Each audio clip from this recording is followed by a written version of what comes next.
हमारे बीच एक लेखक भी उपस्थित हैं, पंकज दुबे जी।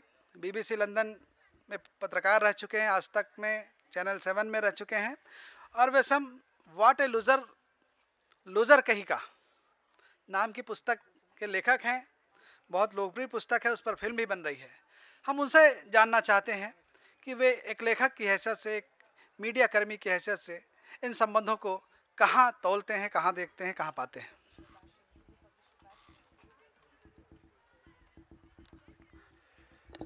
शुक्रिया दोस्तों। मैं अपने वक्तव्य की शुरुआत एक छोटी सी कहानी से करना चाहता हूं और कोशिश करूंगा कि विषय पर रहूं और कम से कम ज्ञान आपको दे सकूं और कुछ मुद्दे पे बात की जाए। तो क्या हुआ कि एक बार किसी जूते की कंपनी ने अपने 2 विक्रेताओं को अफ्रीका में कहीं भेजा था ताकि नए बाजार की तलाश की जा सके। 3 दिनों के बाद पहले विक्रेता का तार कंपनी को मिलता है कि शीघ्र वापस लौट रहा हूं, क्योंकि मैं एक ऐसी जगह आ गया हूं जहां सभी नंगे पांव रहते हैं, यहां व्यापार की कोई संभावना नहीं। और अगले 3 महीने तक दूसरे विक्रेता की कोई खबर कंपनी को नहीं मिलती है। 3 महीनों के बाद उसका भेजा एक मोटा लिफाफा हवाई डाक से कंपनी को मिलता है कि 10 लाख ऑर्डर्स भेज रहा हूं, यहाँ व्यापार की असीमित संभावना है, क्योंकि मैं एक ऐसी जगह आ गया हूं जहां सभी नंगे पांव रहते हैं। अर्थात दोनों एक साथ एक ही जगह पहुंचे थे, दोनों के नजरिए में फर्क था, दृष्टिकोण में अंतर था और परिणाम अलग आए। आवश्यकता आज के विमर्श के विषय को भी सही नजरिए से देखे जाने की है। विषय जैसा कि तय किया गया है, साहित्य में लोकप्रियता की खोज। मुझे लगता है कि इस खोज की कोई आवश्यकता ही नहीं है, क्योंकि साहित्य में शुरू से लोकप्रियता विद्यमान है। क्योंकि साहित्य का अर्थ ही है सबके हित में। जहां सब शब्द है वहां लोक से आप उसे अलग कर देंगे तो वो साहित्य रह नहीं गया, वो कुछ लोगों के बीच में आपस में पुष्प गुच्छ के आदान प्रदान का एक उपक्रम मात्र रह जाता है। आपको लोगों से जुड़ना होगा। मैं आपको खुद को एक केस स्टडी की तौर पे रख के बता रहा हूं। आपको शायद यकीन ना हो, मैंने अपनी जिंदगी में एक भी किताब अपने कोर्स के अलावा नहीं पढ़ी है। बाद में जब मैंने किताब लिखी तो मुझसे पूछा जाने लगा, आप पढ़ते नहीं है तो लिखते कैसे हैं? तो मुझे जवाब बनाना पड़ा कि मुझे पढ़ने से प्रभावित होने का खतरा लगता है, मेरी मौलिकता चली जाएगी, इसलिए मैं नहीं पढ़ता हूँ। लेकिन वस्तुस्थिति ये थी कि बचपन से किताब की किसी भी दुकान में जाता था तो मुझे 99% किताबें बोरिंग लगती थी या मोटी लगती थी। मुझे लगता था वेट लिफ्टिंग के लिए मैं कुछ और कर लूँ। तो मुझे लगा कि दिलचस्पी का बहुत बड़ा अभाव है, वही किताब को अपने पाठक से, साहित्य को अपने पाठक से दूर रख रही है। इसलिए मैं एक किताब लिखना चाहता हूं जो कुछ और हो ना हो, दिलचस्प जरूर हो। दूसरी बात ये कि जब हम कहते हैं कि लोकप्रिय, तो लोकप्रिय का मतलब यह कतई नहीं है कि वो लोकहित में नहीं हो। जैसे फिल्म्स की फील्ड में एक दौर था जब हर अमीर आदमी खलनायक लगता था और हर गरीब आदमी श्रद्धालु लगता था, कि अगर कोई गरीब है तो वो कोई भी पाप करे उसको थोड़ी कम वो दे दी जाए, छूट मिल जाए, और अमीर आदमी कितना भी अच्छा है वो बुरा है।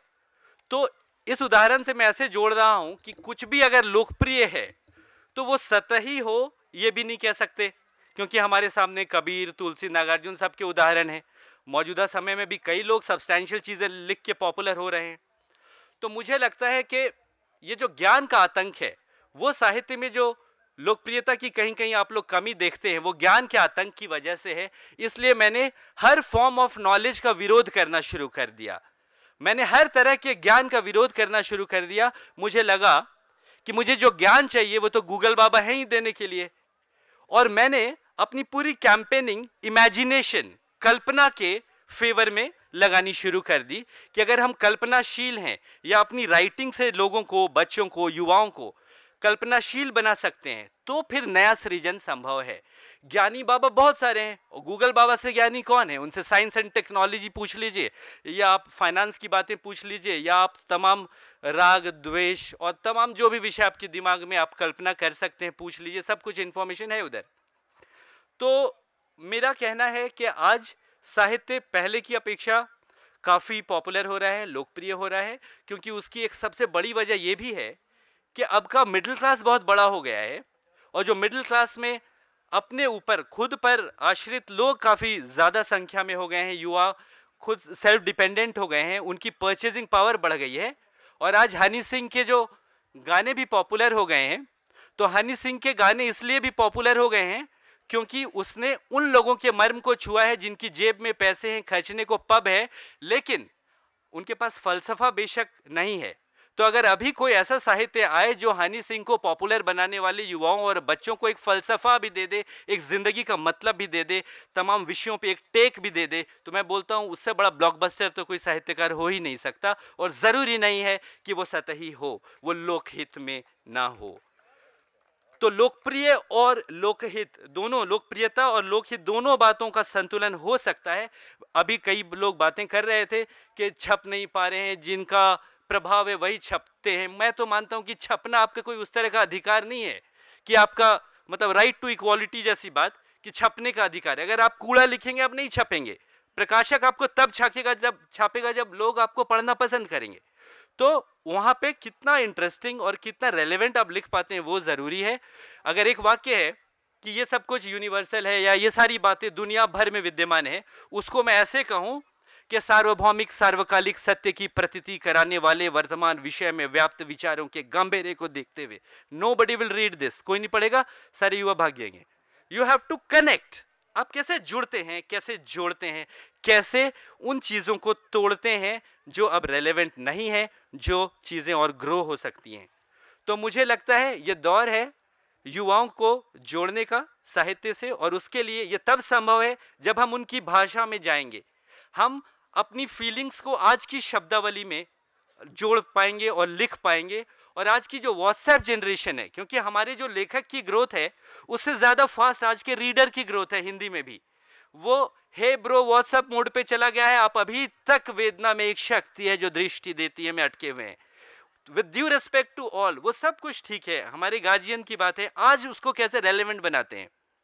आज की जो शब्दावली है, जो वोकैब है, उसके अगर अभी एक गाना वायरल हो रहा है, यशराज की एक फिल्म में डाला गया है, चल सोनिए एक सेल्फी खींचे, पाउट बनाए अखियां मीचे, और ये वायरल हो गया, ये हर जगह चल रहा है मामला, क्योंकि इसमें वो वोकैबुलरीज हैं जो हम यूज कर रहे हैं।